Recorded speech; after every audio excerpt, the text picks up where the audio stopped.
Welcome to the Underground. Turn me up, bitch! My Little Underground with Peter A. Yeah,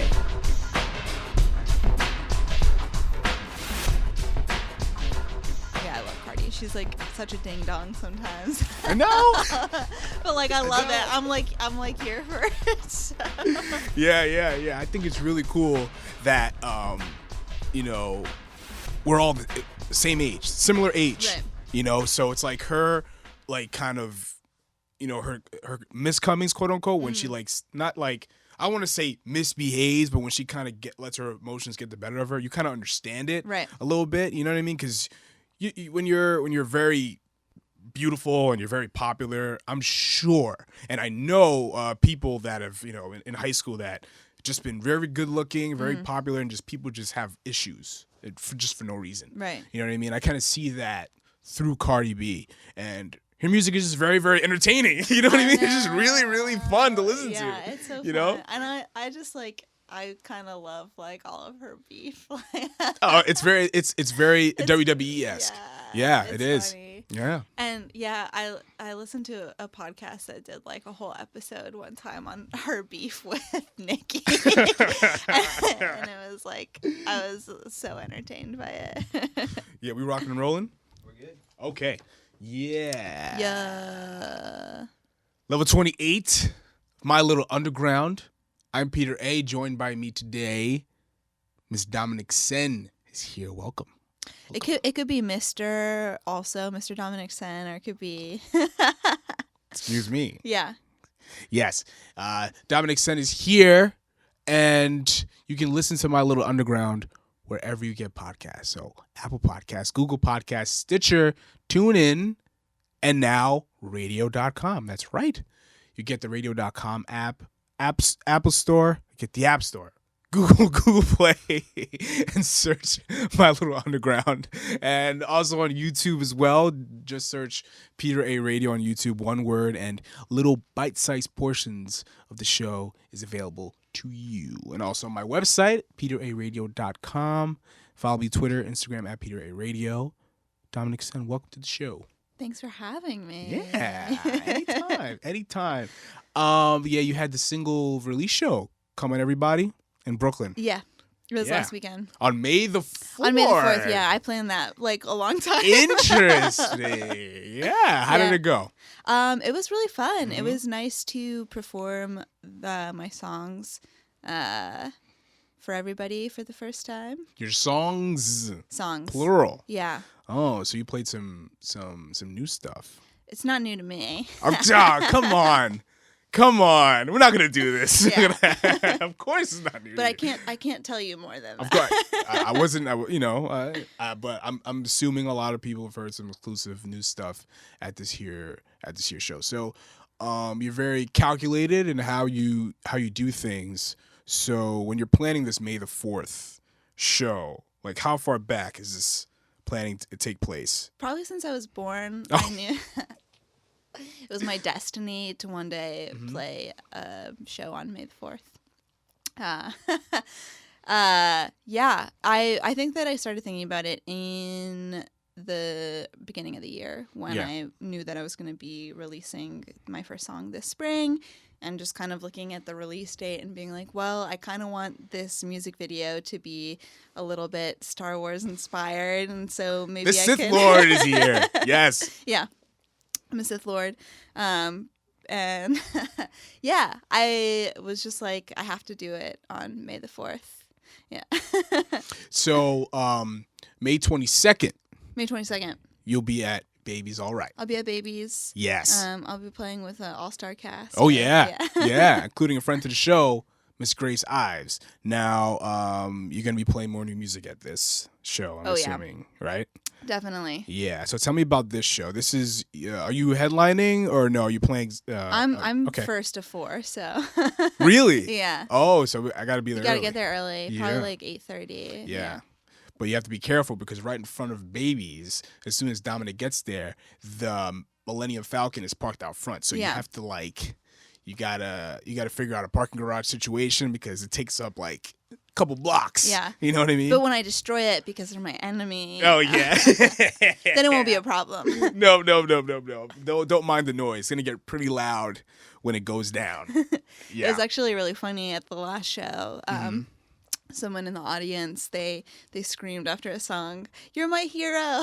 And then I said to them, "But I'm supposed to be the villain." And, Did you really say I that? said that, yeah. Unbelievable. Wow. Okay. All right. That's really cool. Yeah. That's really cool. So, Dominic Sen, I want to know the genesis of this, of your new being, and how it came about, and why now?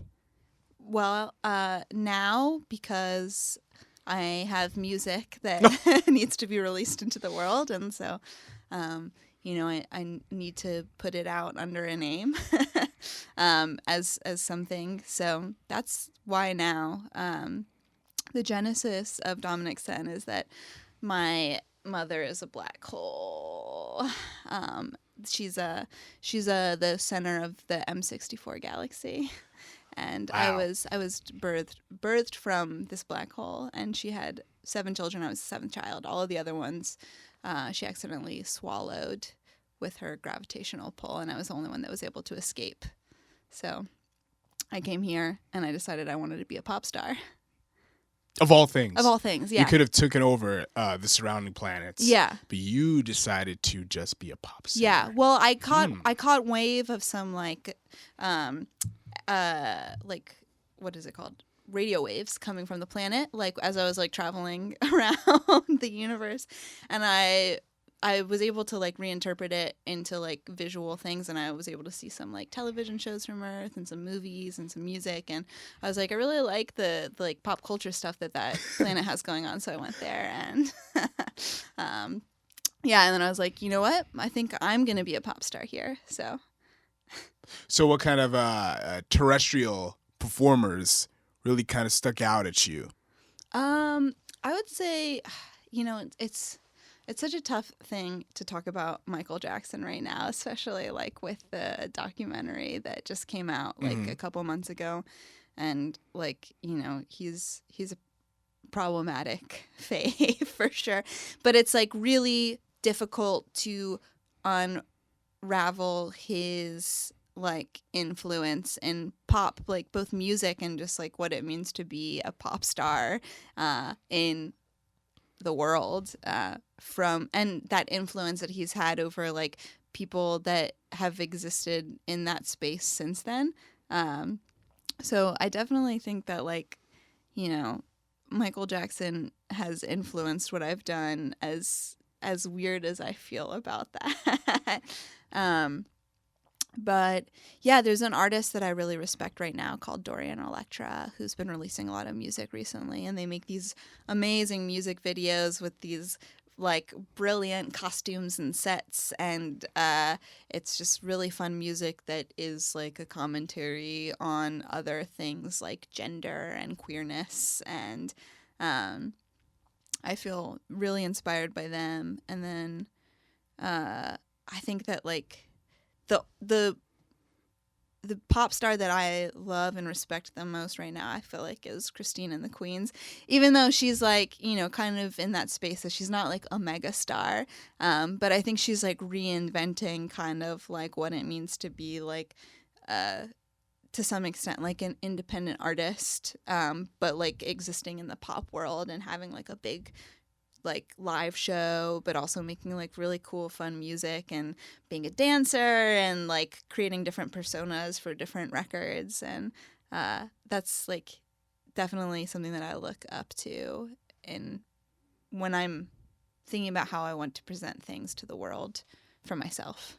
There's a few things I want to hit on. You hit a lot of important points. Fun music, and kind of like having a concept behind it, or speaking out about something. Now, when it comes to not just making music, but when you listen to music, are you pulling out how enjoyable this music is, or what the meaning behind it is, if that makes any sense? When I listen to music, It really depends. Like, I think that I enjoy both those things, but I think the music that I love the most does a really good job of both of them. And, I think that that's something that maybe sets, like, Dorian Electra apart a little bit more from Christine and the Queens, where I really love the way that Christine's music sounds, and I love all of the things that they put out in the world, but she's French, and, like, she sings in French a lot, and so obviously that's, like, hard for me to connect to. But I haven't really been able to, like, super connect with, like, the content of it, but that hasn't stopped me from enjoying it. But with Dorian Electra, like, they have created, like, really fun pop music that it makes me want to dance, and I love all of the visuals that come out around it, but then also the content of the songs are, like, larger commentaries on things that really resonate with me personally. So I think that that's kind of like the full package. Yes. Yeah, the full package, definitely. So it's fun, but it makes you think a little bit.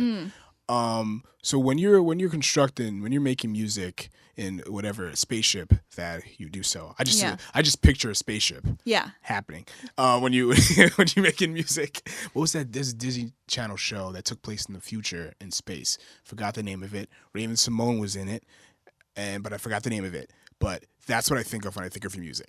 But I have no idea what you're talking about, but I feel like that's really high praise. Yes. But so when you're making the music, do you think, are people going to listen to this in their cars? Are they going to listen to it while they're exercising? Are they gonna dance to it, or what? Do you think about that when you're making music? I don't. But I mean, well, I guess how people are going to listen to your music and what medium, context. I think ultimately, like, I do really want to make music that makes people want to dance. Like, as I want to make music that makes me want to dance. So I think that extends to other people.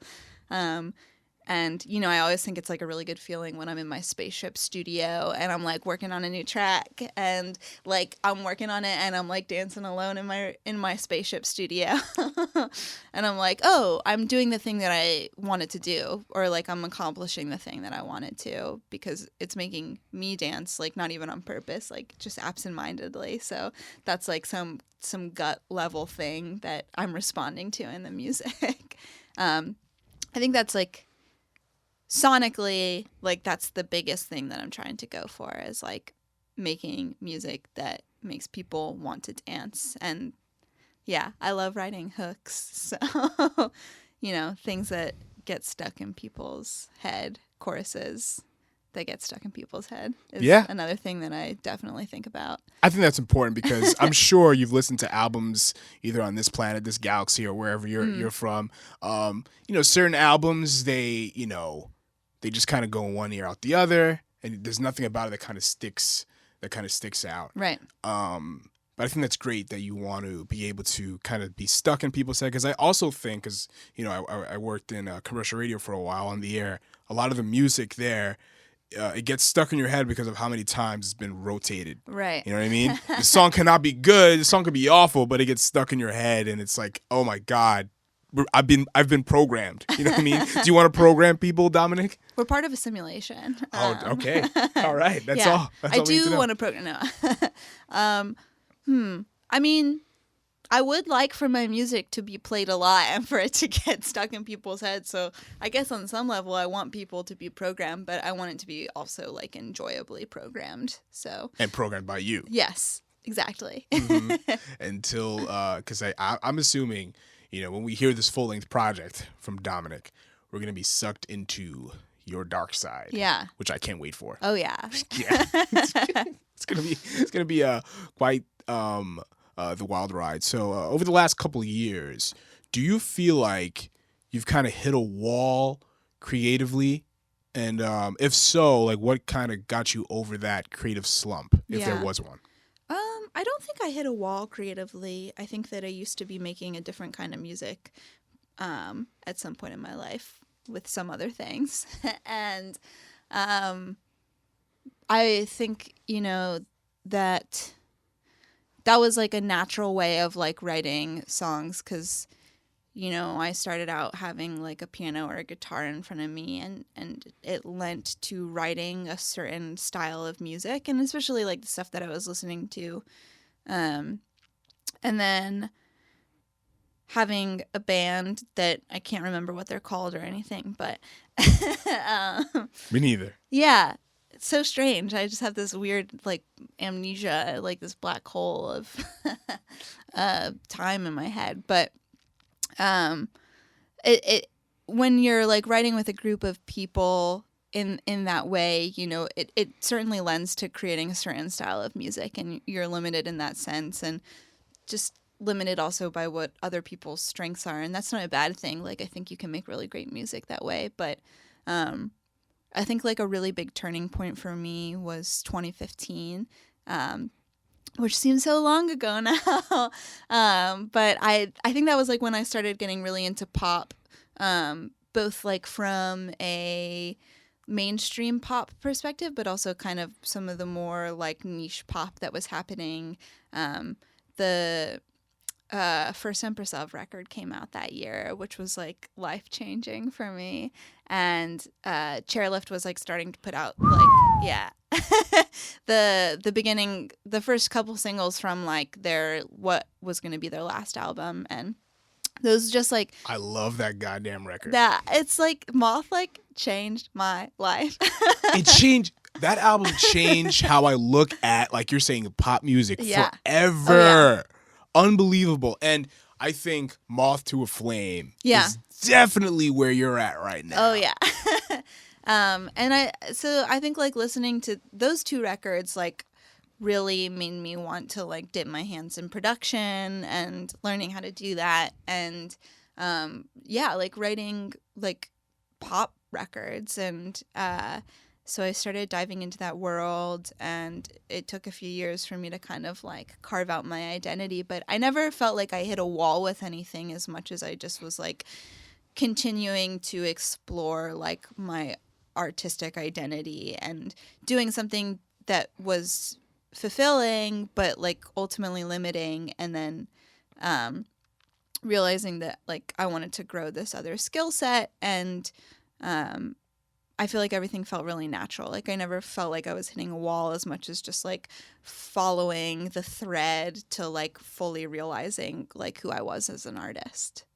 If that makes sense. Yeah. Okay. I guess, in a past life when you were, playing instruments and, making, indie rock style of music, like, did you feel like when you're making this with other people, did you feel like this is the kind of thing that you were supposed to make, or it's kind of where you just were at that time? I think it's where I was at that time and what I was supposed to make at that time. And I think that the creative relationships that I had then were like really informative and educational, and helped me grow as an artist and helped me push myself to explore things on my own a little bit more.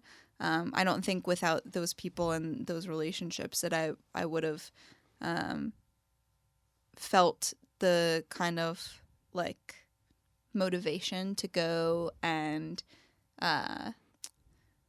like try new styles of music, I think. And yeah, it just like it pushed me as an artist because those people pushed me as an artist, and then made me want to push myself. Yeah. Okay. Yeah. Yeah. So when you're entering like this black hole, before you get out the other side, which I'm just amazed you survived all of that. Like I'm sure like the gravity kind of, would have killed you instantly, which is nuts. It's kind of like an interstellar moment. I entered the Tesseract. And then I could choose like a galaxy that I wanted to go to, and I was like, Milky Way. Something was drawing me here. Was I'm sure the Pema record that you did. Who's that? Before Dominic was fully formed outside of the black hole. Yeah, I mean, yeah. I'm sure that was the beginning of the end. Or the beginning of what's new with Dominic. Yeah. I have this friend called Pema, and it's really hard to talk about my past self. Yeah. But yeah, I think that was like an avenue to like explore these things while I was still existing in an indie rock sphere and like beholden to that style and my creative relationships that I had with the band, with Alex Napping. I'll say it. And Pema was kind of like this way for me to like dip my hands in things that I like had this inkling to explore, but like couldn't really explore within the space of the band. And yeah, it was like a really important thing for me to make those couple of like Pema, like the EP and the record that I made, just as like pushing myself artistically in more into the pop world and also just in the production world. The first record I had made with a bunch of people who were all producers that I really respected, and I kind of wanted to make like one-off songs with a few different people, and like learn by absorbing their workflow and kind of like making myself malleable to that and seeing how they work. And I did 2 songs on that record that I like produced all on my own, and that was like the first time I'd ever done that. And then the second record, I just was like, I'm gonna make an entire record by myself, which was the biggest challenge that I've ever done, and it was really hard, but like ultimately really validating and informative to the process of arranging and producing in a more pop style. And it kind of, I think after I finished that, I felt like I was ready to fully realize myself as an artist. And it was like on to the next thing, even though I didn't come to that exactly at that moment, but subconsciously I think that was like where I arrived at. Yeah, I mean, I was listening to Pema last night, and while I was falling asleep, I just heard so many things, like so many instruments. It was like a waterfall of different things happening. Like, what was the challenge of kind of reconstructing how you construct music, if that makes any sense? I mean, I think the first thing is I started writing music on a computer versus like on an instrument. And that's not to say like every once in a while I won't start something like on piano or guitar these days. But with Pema, what oftentimes happened and what happens now when I'm writing is like it'll start with a vocal melody that I'm just like singing to myself as I'm like going about my day doing something, and then I'll like record it on my phone, and then I'll like sit down whenever I have time in front of my computer and, just like lay some super bare like chords and like drum programming, find a tempo, and then I'll be able to craft the whole song on the computer. And that has freed up a lot about what feel like I'm able to do vocally, because I feel like sometimes when I'm playing an instrument, when you're multitasking in that way, like there are cool things that can come out of that, but it does also ultimately limit what you're able to do on any like one singular thing. Whereas like when you're not thinking about another thing and you're just able to focus on like, what am I going to do like with the vocals, or like the melody. I feel like when I'm not trying to do another instrument, I'm freed up to try a lot more interesting and difficult things. So I think that's been the coolest thing about that has come for how I write songs, is that I'm mostly writing in front of a computer now. So when this computer that you have in front of you, like what are you using? What kind of software? You have some sort of external device, some sort of mini keyboard or something? Like what are you using? It's technology that the planet has not seen yet. I see. I see.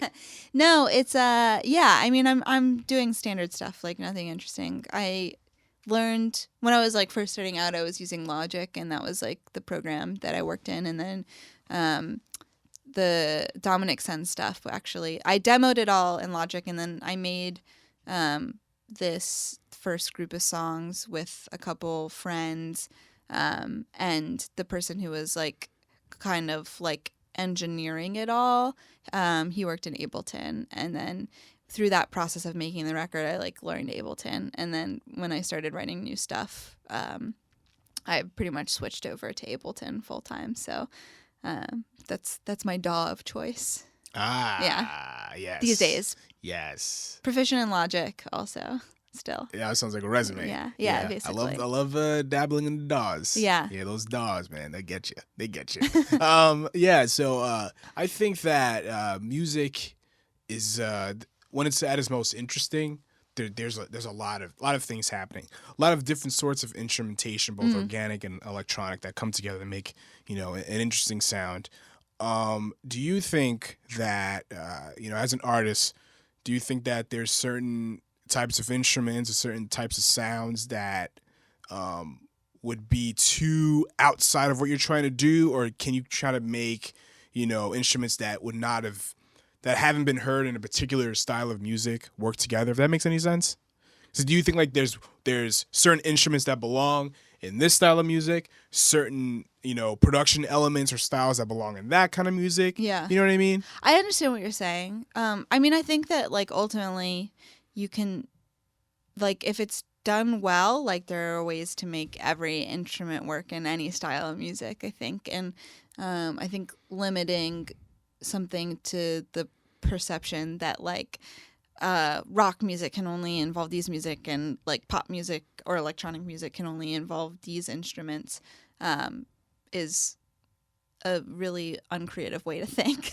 But I think, right now something that I've been struggling with, which has been really funny, is just like live drumming, because I feel like, and maybe it's just that, I like, it will be about like really finding like the right drummer, but like the music that I'm making right now is like so locked into a grid that it's literally, yeah, it's like so hard to like make live drums work, because even when it's done really well and like the person's an amazing drummer, there's still kind of like those ebbs and flows of like where they're at in the groove. But like when like I'm making something in Ableton and I have like it's locked to a grid, and then also I have like exactly like a 67% swing like on everything, like it's really hard to like mimic that. So the way that like we've worked around that so far is just like finding little cuts of like a take from something that are really tight and then like duplicating it. But like I think what's been really challenging right now is like live instrumentation that like takes all the way through like work in the groove or like lock up in the way that they need to. So I'm picturing, the live Dominic. The live Dominic set is like kind of a mixture of the two, right? You have the electronic element and you have some sort of live instrumentation. Is that right? My voice. Oh, duh. Yes. I mean, not everyone does that. Mm-hmm. And yeah, I have a synthesizer on stage too.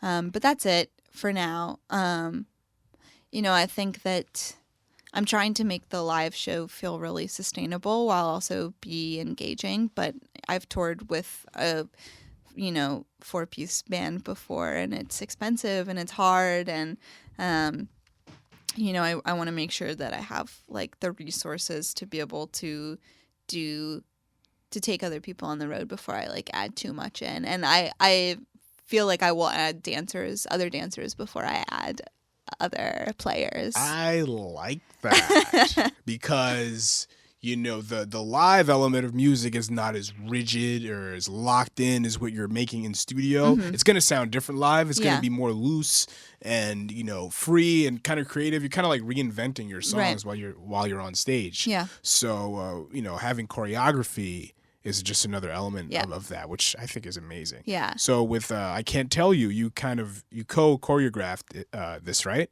Yeah, and when it like the is like very loose, like Mel did the bulk of choreographing it, and like I came to her with some ideas and like a choreography that I had worked up that we kind of like built off of and made better, because she's just a better dancer than I am, and that's like what she does, and I'm not a dancer.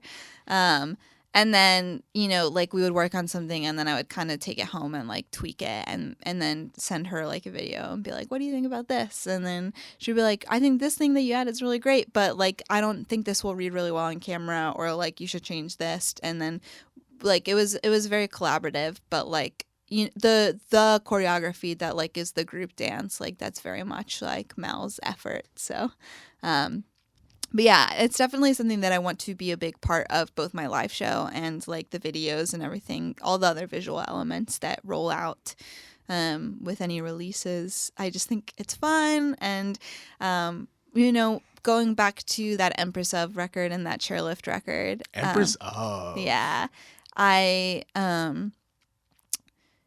Those records, like, while they like awoke in me this desire to make pop music, they also like awoke in me like a desire to dance. And then that's like when I started just like casually dancing alone in my room for fun. And then finally last year I was like, okay, I'm going to start going to dance classes and like learn how to do this, which is like a wild thing to do as an adult because it's hard to find beginner adult dance classes. But yeah, that they also, those records, the Chairlift record and the Empress of record, really like made me want to start dancing. And as I was realizing this project, I was thinking a lot about how I wanted dance to be a big part of it, which is fun because it's like a journey for me to learn how to do that as I'm rolling things out. And, I'll hopefully just get better and better at it. And that's something that I love that like Christine and the Queens does. Like she's an amazing dancer. Her live show is like one of the best live shows I've ever seen. It's her 6 backup dancers and a live band. So there's like 12 people on stage and it's like super engaging. The whole thing is choreographed and she's an amazing performer. And I think that that's like something that I like really aspire to do, if and when I get to a point where I have resources to like tour with like a stage act like that. So when we're talking about live shows, outside of Christine and the Queens, what are some of like the best live experiences that you've ever seen that you would want to recreate that feeling as a performer? Well, I went to an amazing show. This is what really got me into Dorian Electra, but I went to go see Rina Sawayama. I love her. Yeah. She's so superb. Rina's amazing. You saw her live? Yeah, I saw her live. Where? It was at Elsewhere Hall. Really? Yeah, it was Rina and Dorian Electra, and it was like When was this? It was in September, so it was like not that long ago. Wait a minute. Oh, I wanted to go, but did it sell out? No. No? No. Oh, man. I'm an idiot. I Yeah. should've went to that show. It was so fun. She did like costume changes in it. And I was like, that's awesome because I feel like we associate costume changes with like big stadium tours and not not to call Elsewhere Hall like an intimate space, but like there were probably like maybe 350, 400 people there. And yeah, to do that for a show of that size, I think that's so fun. And like encouraging for me because like, not to like limit myself, but I don't foresee myself doing like stadium tours ever, but to kind of like take the antics of those like big pop tours and like scale them down to something that's a little bit more intimate. Yes. Yeah. I totally agree. Rina is so great. Like, cause you like, especially like Flicker, her latest song. It's so sick. Oh man, like you just picture like a crew of people, like a dancers in the background. Yeah. It kind of sounds like a commercial. You know what I mean? Yeah. Like for some sort of Japanese soda. Yeah. You know what I mean? Like that's what it sounds like in the best way possible. It's a compliment. She is superb. She's amazing. And like, her style, everything, like her music videos are so fun. And then also just like the music and the way that it's like obviously super throwback to like that late 90s, early 2000s era of pop when you had like but it has some layers to it and grit to it. And I it love definitely still feels like really contemporary. Like something about the production feels modern, but it's really heavily referencing a certain like style and era of music too. And I think she's just been really smart about that. And her live show is so fun.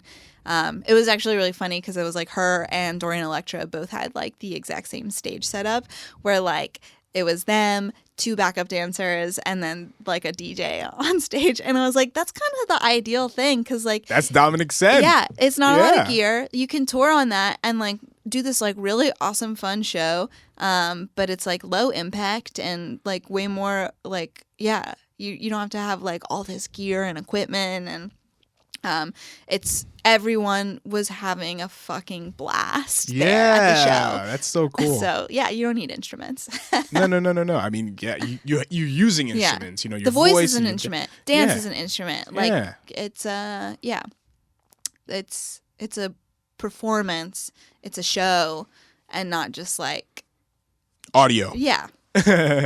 Yeah, I think songs like Ordinary Superstar are so interesting because it's self-aware, and it's just like how she's constructed. Like the songs kind of hit you and they stay in your head in a good way.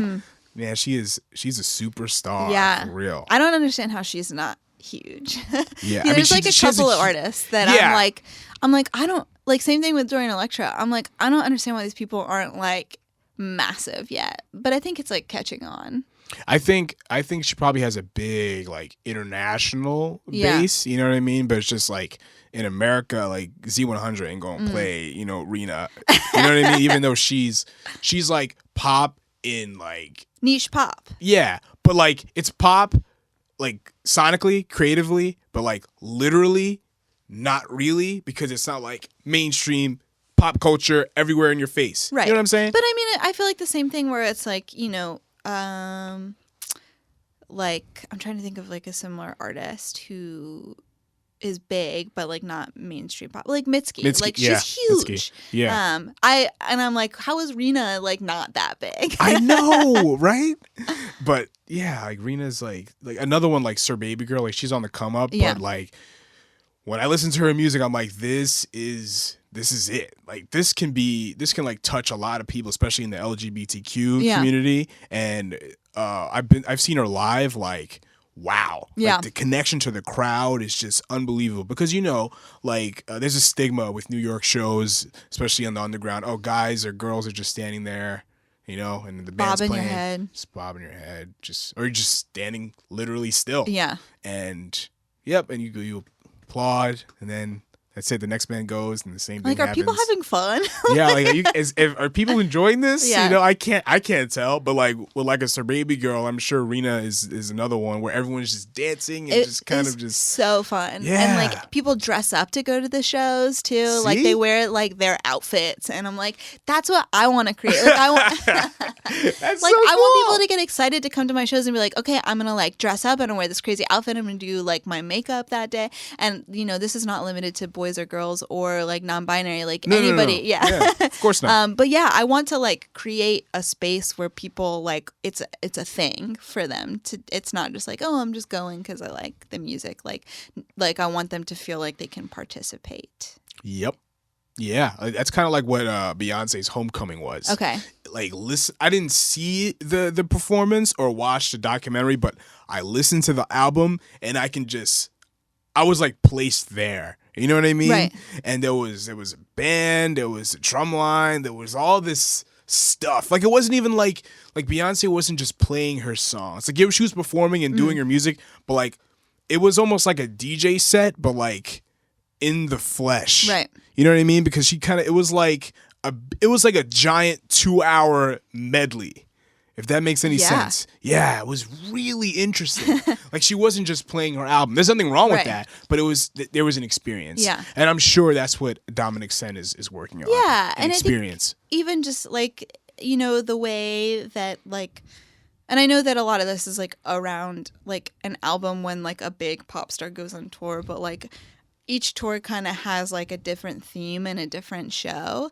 And I think that I would like to do something similar, even if I'm touring off of the same album, but like, for instance, like doing 2 different legs, like a couple months apart, but like hitting some of the same cities or something like that. Like, I would like to do something different for each of those, like different outfits, like different choreography, you know, like just a different spectacle. Cause it makes it more fun for me. Like I felt like when I was playing with a band and when I was like doing the same thing every night on different tours, like I was getting bored with my own performance, even though like I have like a really strong emotional connection with those songs, but I'm like, this isn't fun for me, and I feel more motivated I'm having more fun when I feel like I'm able to do something different for each little thing. So, I think kind of like taking that little nugget from what big pop stars are doing and making each tour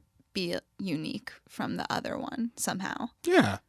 I mean, I think at the core of everything, when you talk about, performances and live shows, like the music has to make sense. Right. And the music has to be, for lack of a better term, good. You know what I mean?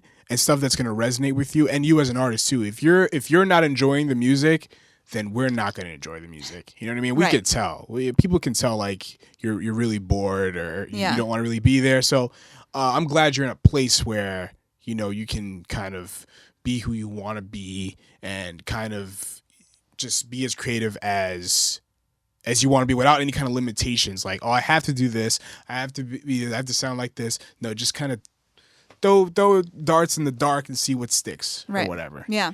You know what I mean? Exactly. Yeah. So when it comes to like, directing and stuff like that, with your videos, like, did you have like storyboards or something like that? Did you like block it out? Like, how did you do that? I did write a treatment for like what I wanted the video to be. And then, I made a shot list. It was pretty loose. Like, I felt like the big thing with the Can't Tell You video was like, okay, we're going to make this really cool set and we're going to have this dance. And those are like the centerpieces. And kind of everything else around that, I wanted to leave like some room to just like have fun in the space, when we were like on set and shooting. There were like only a couple like really specific shots that like I wanted to get, like the pouring the blue milk and then like the force grab and then like some of the fight stuff too.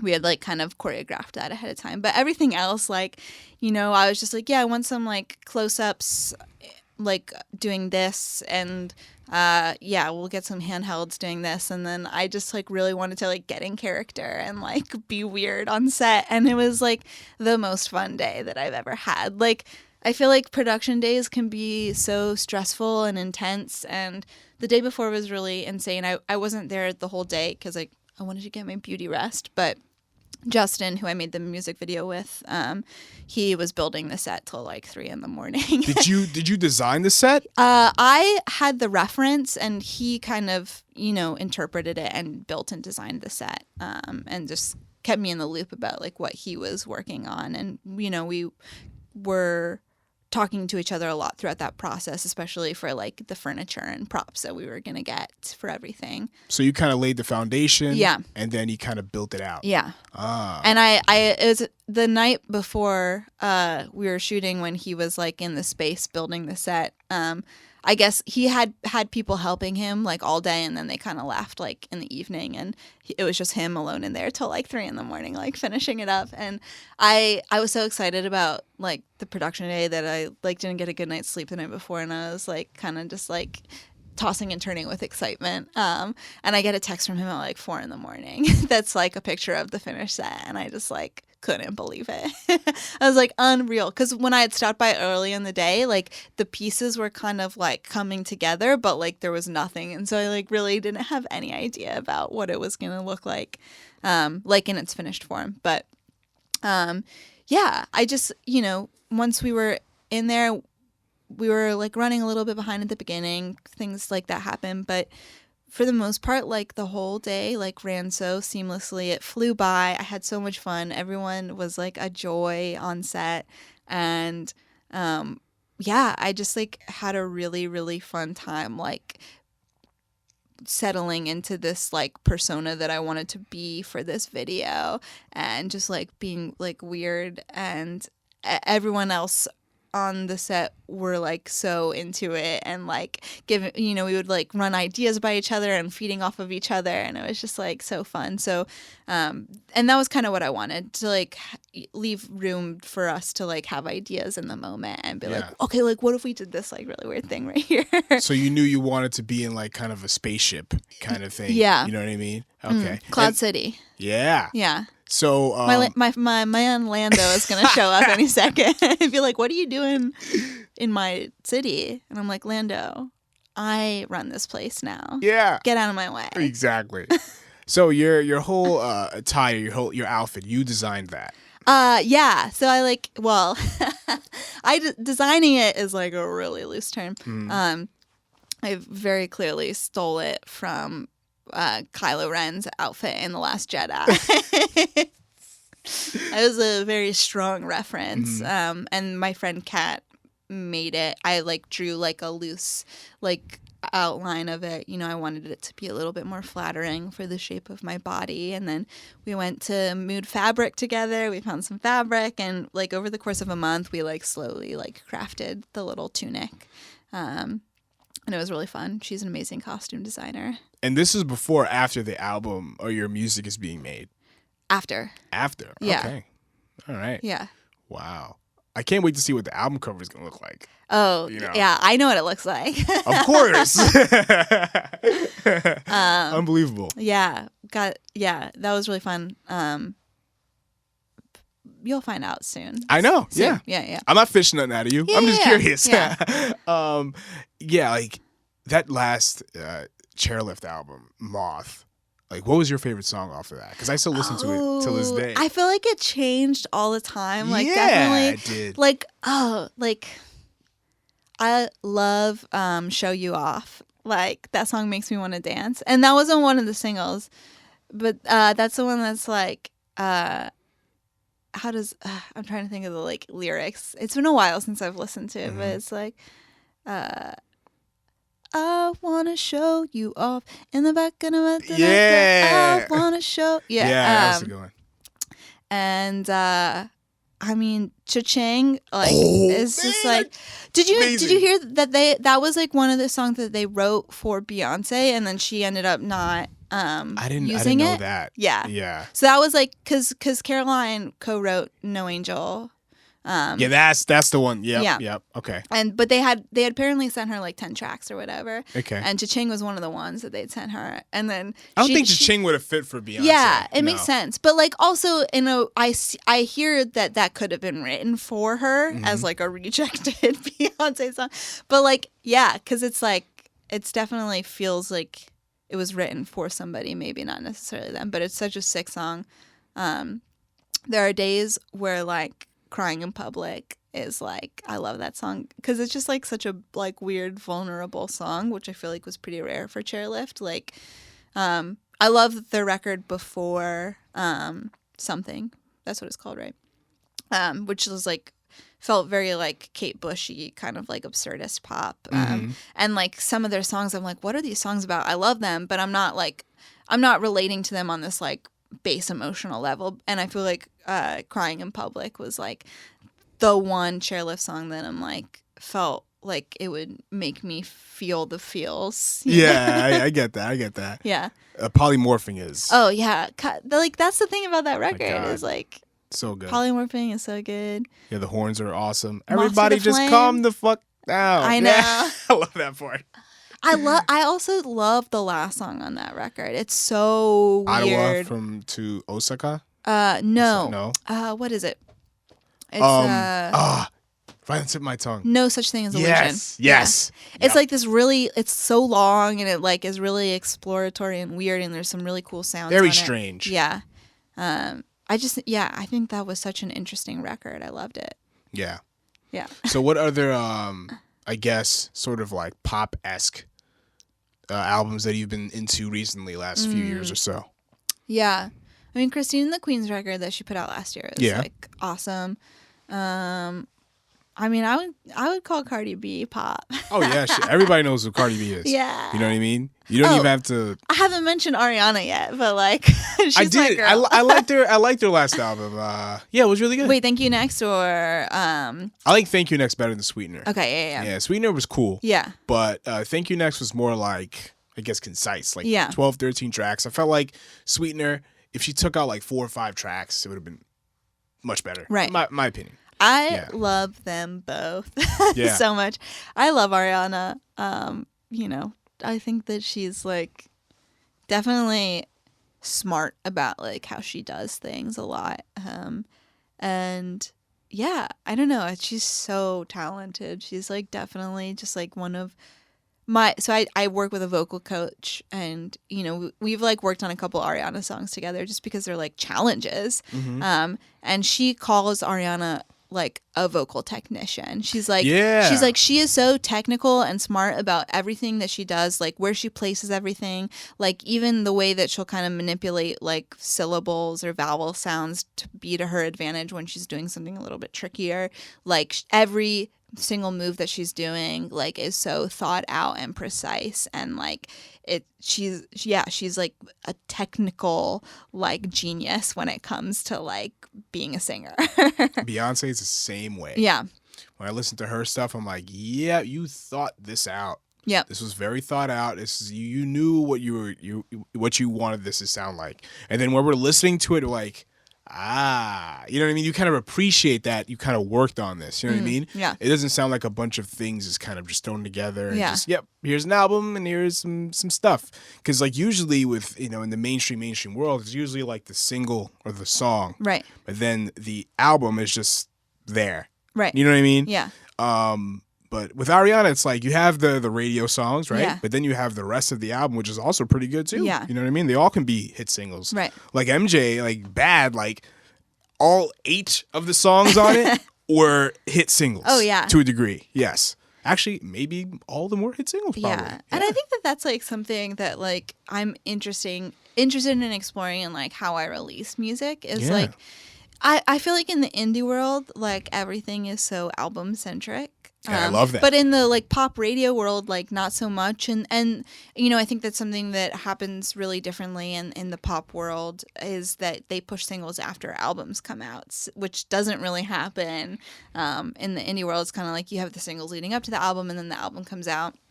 And then that's it. Yeah. And I don't think that I'm necessarily like, want to take the risk of trying to push singles after an album, but I am like interested in like having more singles before an album comes out. Like I feel good about like being able to be patient to be like, oh, what if I like do release 6 singles from an album before an album comes out and like only announce an album like once like 3 or 4 of those singles has come out, because I don't want people to miss songs that I feel like are single worthy just because they weren't released before the album came out. But isn't that the experience of listening to an album?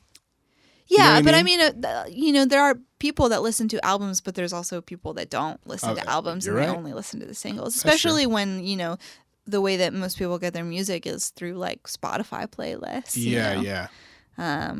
Oops. No, yeah. And I definitely want to make things that are super cohesive albums that have concepts and stories and narratives and sonically similar and make things as an album versus like working on a song by song basis. But I like the idea of like releasing more singles. Isn't that what music videos can be for? Yeah. Right? Yeah. After the fact. But I think that, unfortunately, like working within the game, like you can push those things that way. But like I think in the indie world, it's a lot harder to push something as a single after an album has come out. Yeah. But you know what's also interesting? Like when you say like pushing a single now, is it like for pop stars, the single is the song that's going to be on radio a lot, right, or rotated on radio a lot, or maybe on a playlist now. But for indie artists, like a radio single is like almost non-existent, right, to a degree. I but mean, there's college and non-common or whatever, but you know what I mean. But you have playlists. Yeah, that's also true. And I think that that's like the thing when I'm imagining something for being a single. It's like, oh, for playlisting purposes. Yeah. Because I've seen that. Some people have messaged me saying, can you vote for me to get my song on this playlist? Yeah. It's crazy. Yeah. Instead of like, do you know any stations that would play this? You know what I mean? Right. Yeah. Like these days, a lot of like radio programmers are finding the song to become popular before the song, not before the song. Like the song will be sent to them, but they're like, but when the song gets bigger, right, oh, now we gotta pay attention to it. So that's what, they're looking at playlists too. So I guess playlists are, it's kind of like different how music is kind of Right. distributed to a degree. Yeah. These days. Yeah. And it, I have mixed feelings about it. It's great that like playlists are a way for smaller artists to have a chance to get songs in front of a lot of people, without having to like, run a really expensive PR campaign or something like that. But it is really changing the industry, and I don't think things financially are as artist friendly. So it's really complicated, and I'm trying to figure out like how do I play the game while also subverting it. Yeah. Yeah, I don't have the answer yet. No one does. Yeah, of course not. But that's why I asked, like, do you picture your songs like people working out to it, driving or whatever, walking, chilling out? Because those are all playlists. Right? Getting lost in the woods. Yeah, I'm sure Spotify or Apple Music or Tidal. I want people to get lost in the woods to my music while wearing sandals. So the playlist while wearing sandals. The ideal playlist for my music will be get lost in the woods while wearing sandals vibe. Yeah. Yep. That'll be a subgenre soon, maybe in like 15 years. Unbelievable. I do want people to drive to my music, but I'm worried that it will make them go too fast. And like, as much as I love breaking rules, I feel like we should follow traffic rules because I don't like endangering people's lives. We're driving is a big responsibility that I feel like people don't take as seriously as they need to. Yeah, I literally saw a woman deliberately run a red light and hit somebody. Yeah. Oh my God. I was at a red light and then I saw that it was a big intersection too. And this woman kind of just bypassed that. And then there was a car coming in from the other side across the street. And then, bang. I'm like, did you not look both ways? Did you just... I was like... flabbergasted. And this is an intersection where a lot of accidents happen. Right. It's unbelievable. Yeah. This podcast has turned into a PSA for following traffic laws. Yeah. Please.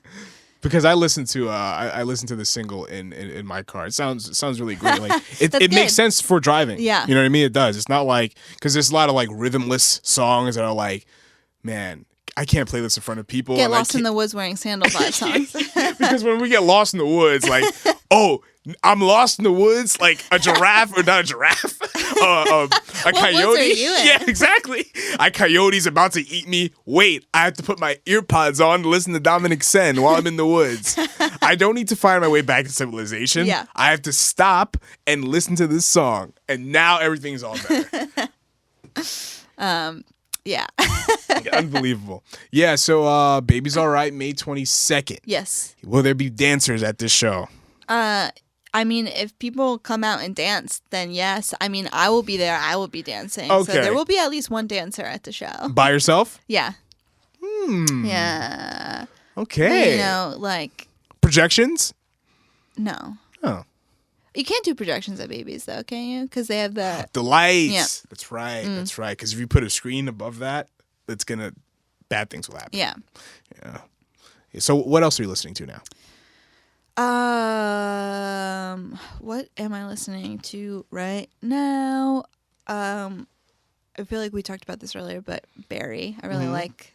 Yeah. The album was really good. I liked really it. Good. Yeah, it feels like something about that record feels really nostalgic for me. Like, I think, and I don't mean this is a bad thing, but like, I think that like it really reminds me of some of the music that was coming out in like 2012, when I was like, in college and like falling in love for the first time. And like, I think like when I listen to it, like it just takes me back to that time in my life. And there's kind of this like bittersweetness of being like, oh my God, I was like so young and had so much free time on my hands. Yeah. Like I remember like, summer, like it reminds me specifically of like this one summer where I was like in a really new relationship and like so smitten, and we would just like sleep late and then wake up and be like, let's go swimming, and then like let's go to the movies, and then we'll like go meet our friends at like a bar or something. And like gone are those days. But I think about it and I just like something about that record like really takes me back to that. And so I feel like that's like the appeal to that. It's like a very like visceral, physical, like nostalgic reaction. I think a lot of like the popish artists that we're naming, including yourself, is kind of taking the stigma out of what pop music can be. You know what I mean? Like NME writes an article all the time, pop is not a dirty word. And I think that's so true. Poptimism. That's like Poptimism. Yes. It's like happened in the last few years where like I feel like collectively like everyone who's kind of been in the like more independent music world is like suddenly like having this like appreciation for pop. Because the songs are good. Yeah, the songs are good. I feel like, kind of the beginning of that was like Carly Rae Jepsen.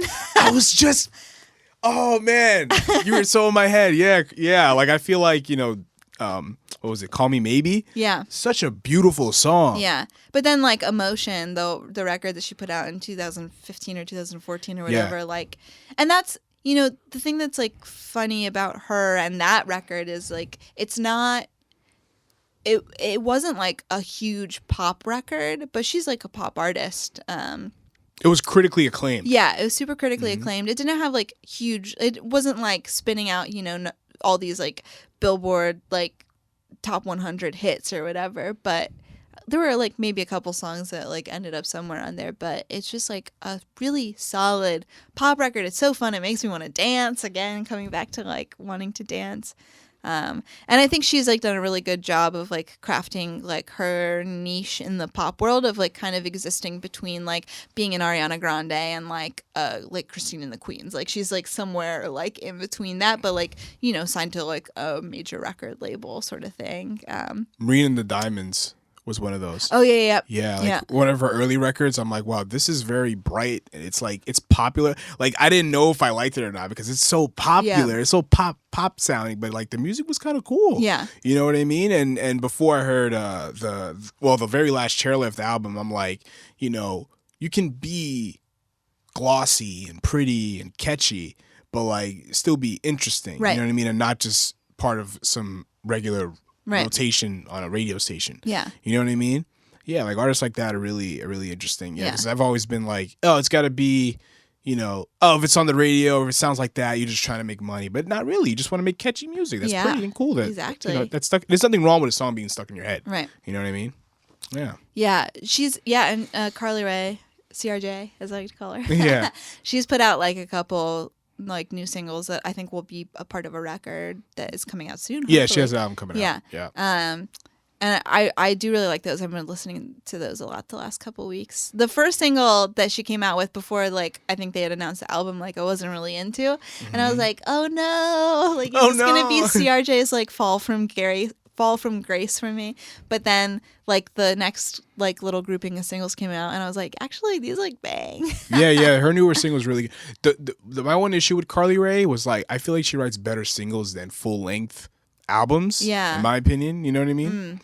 I don't know. Yeah, because I listened to her first album. There are a couple songs that like really stood out, but some of the other songs could just kind of like blended together. Yeah, and you know what I mean? There's like not a lot. I can't tell a lot of them apart. Right. I don't know. For some people, that's a good thing. For some people, that's a bad thing. You know what I mean? Yeah. Like to me, a great album is songs that are like that. All of them, not all of them stick out, but like a good chunk of them are like. They come alive, right, and they exist in their own space. Yeah. And, you know what I mean? And they're part of this whole cohesive project. So when you're making this album, do you want like a similar, I guess, like, do you want people to dance throughout the whole experience, or is there a moment where like it stops and the songs are kind of slower? You know what I mean? Like, yeah, totally. I would say for like.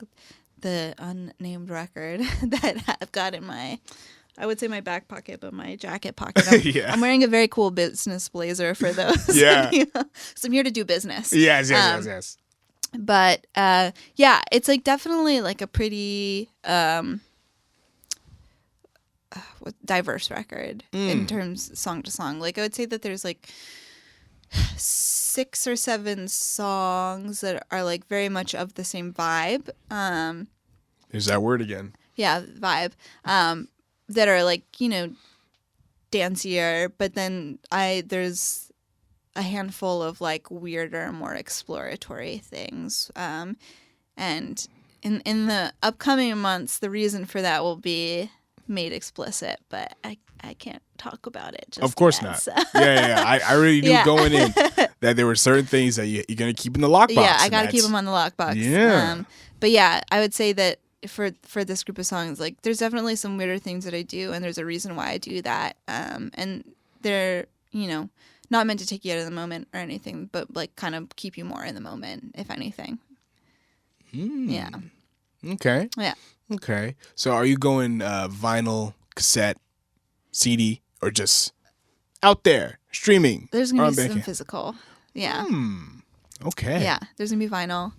But yeah, more details about that in the upcoming months. Okay. I think it's interesting how you're going to work a purely electronic sound and integrate that with an analog format. You know what I mean? I mean, it's not purely electronic. There's a lot. There's a lot of live instruments on this record specifically. So, yeah, we like recorded it. We drove so one of my collaborators, Aaron, his parents have a vacation house upstate in this little town called Pine Bush. And we drove 3 carloads of gear up there, and we're up there for a month. Perfect place to get lost in the woods. Yeah, we got lost in the woods, in the woods. We actually got snowed in at one point because we went in January of last year, and there was the way that you get to the house, you turn off of a road. You're already in a small town. You turn off of a road, and then there's kind of sparser houses, and then you turn onto a dirt road, and then each of the houses are probably a quarter of a mile apart from each other. But this one is at the top of the road. You drive past a sign that says you're in a reservation, a wildlife area almost, and you're in the woods, and we're up a hill, and we got a foot of snow, and we just weren't able to leave because a snowplow didn't come up there at all, so we were legit lost in the woods almost. But yeah, so there's actually a good amount of live instruments on this, including percussion and just guitar and random things. Even if we were kind of taking little chunks that work better than others, and even some of the drum programming, we recorded live drum samples and then put them we programmed them into the grid, obviously. Cool. Into the grid. Yeah, I exist in the grid. That's great. Yeah. That's awesome. It feels wrong if I'm not in the grid, which is both a strength and a weakness, but You know who makes really good pop songs, but maybe some people probably won't consider her pop music to a degree? St. Vincent. I would say that's pop music. All right. Maybe Yeah. I'm not crazy. Yeah, her songs, it's very Yeah. but it's you know what I mean? She experiments with different sounds, but her Right. songs are purely very, very, I guess, for lack of a better term, pop. Yeah. You know what I mean? I was listening to her on the way in. I'm like, wow, these songs they're strange, but they have an accessibility to them. And they're filled with hooks, whether it's a vocal thing or a guitar riff thing, those are hooks. And so I'm that's pop music. Yeah. And I love that. Yeah. I love that. And she's huge, Yeah. Doing stuff with Carrie Brownstein. Oh, yeah. Stuff like that, which is really cool. Yeah. What did you think? This is very random, but Justin Timberlake's 2020 experience. I don't know what that is. Oh, he put out an album 6 or 7 years ago. Okay. It was huge. Remember Suit and Tie, the song with Jay-Z? That was when I was out of the pop world, Oh, yeah? I feel there was this whole period, this black hole of time in which I just didn't engage with anything, even remotely pop, because I was I only like independent stuff, when you're 20 Yeah, I and get you're you. Yeah, of course.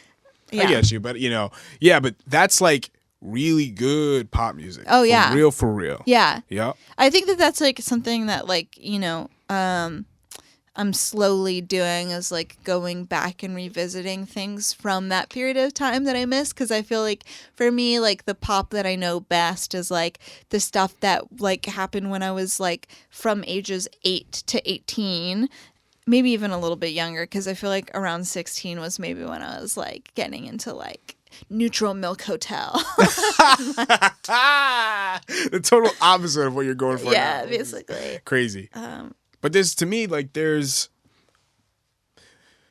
different moods to what I want to hear. Sometimes I want to hear really glossy, catchy stuff. But sometimes I want to hear stuff that's just so, not so abrasive, but like loud. But like I love Ty Segall, and a lot of his albums are very pop drenched. They're very catchy, and I love that. But there's still a layer of noise and filth to it that I love. I love the mixture of noise and like beauty. Right. Like the Ravenettes. Do you know that group? Mm-mm. Oh, man. Oh, man. They mix electronic and organic instrumentation so well. Okay. And their songs are so glossy, but so freaky and daring. Love it. Love it. Yeah. But I can't wait to see what Dominic Sen has to offer. Yeah, I'm talking about other people, but I know. We're here for you. Yeah. Yeah. I talk about myself enough to myself. So. Yeah. May 22nd. May 22nd. Baby's All Right. Baby's All Right. Yes. I'll be there. I'll be there as Of a course. dancer. There will be at least one dancer there. I Can't Tell You is a single out. I just can't tell you. Just Can't Tell You? Yeah. There's no I. There's it's no all right. I. But It's you all say good. it. You say I in the song. But I can't tell you. Yeah. Yeah. But like the title of the song is just like, can't tell you. Oh, good. Which is actually really funny because like my mom was like, she's done this multiple times.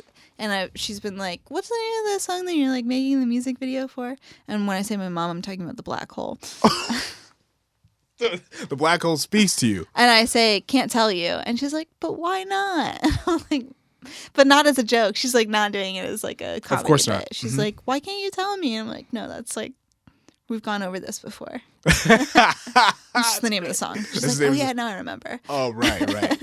Are you a Simpsons fan at all? No. Okay. But because they do a couch gag at the Okay. beginning of every episode. Do they? Yes. Is that the thing? Yeah, there's a Okay. couch gag in it.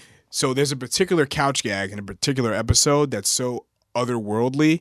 I had to show it to you Okay. because it's totally you. Okay. Yeah, and you can't unsee it after I show you. That's how crazy it is. Is it like they accidentally enter an alternate reality through the couch or something like that? to a certain degree. To a certain degree. Yeah. But there's actually one couch gag where the whole universe is centered around Homer's head. Okay. Yeah, that's another one. But yeah, because now I'm getting all this otherworldly stuff while talking to you. Yeah. Have you seen what was that movie? Space Odyssey, 2001. Oh yeah. Okay, perfect. Because that's Dominic Sen. Yeah. Yeah, and the Michael Jackson, Janet Jackson Scream video. No, I haven't seen I that. haven't seen that. Yeah, that's a homework right. assignment for you. Yep. Okay. Because that's really what you're about. Like, Yeah. it really is. Yeah. Yeah. Yeah, I think Mm-hmm. like, visually, like something that I really want to get to like explore is like my love of like weird sci-fi, like alternate reality stuff. Yep. Yeah, like creating little like worlds in a vacuum. So, yeah, if the video is anything That's like probably that, a song title, right? World in a Vacuum. Yeah. There you go. That Yeah, would be yeah. a great song title. Dominic Sen on Instagram. Yeah, it's At? at Dominic.Sen on Dominic.Sen. Instagram. Mm-hmm. On Twitter, it's Dominic Sen, but the E is a 3. Yeah. Yeah, taking it back to like live journal. Like, I actually got that idea from there's like a Twitter that I follow that's emo Kylo Ren, and it's like a comedy thing, and it's the Ren is a backwards 3. And I think the emo. Oh no, I can't remember, but the O in emo might be a 0. But yeah, that's me at Dominic.Sen on Instagram, and then at Dominic Sen on Twitter, but the E is a 3, so it's at Dominic at Dominic S3N. I guess I better get better at like how to Yeah. say that. Yeah. Dominic Sen was taken, so I went with that. Get some lawyers involved. Yeah. Get the black hole out. Yep. Yeah. Yes, Can't Tell You is a single. It's out now. There's a music Everywhere. video. Mm-hmm. There's going to be more things coming out just centered around Can't Tell You also. Okay. So stay tuned. More songs soon. Lots of songs soon. I can't wait. Yeah. I'm ready for it. Yeah. Level 28, My Little Underground. Peter A, Dominic Sen. I'm on Twitter and Instagram at Peter A Radio. You can follow the show as well. My Little Underground at MLU Pod Twitter and Instagram. Of course, on my website, PeterARadio.com, and on YouTube, Peter A Radio, one word. Apple Podcasts, Google Podcasts, Stitcher, radio.com. You can find My Little Underground there. All right, peace out.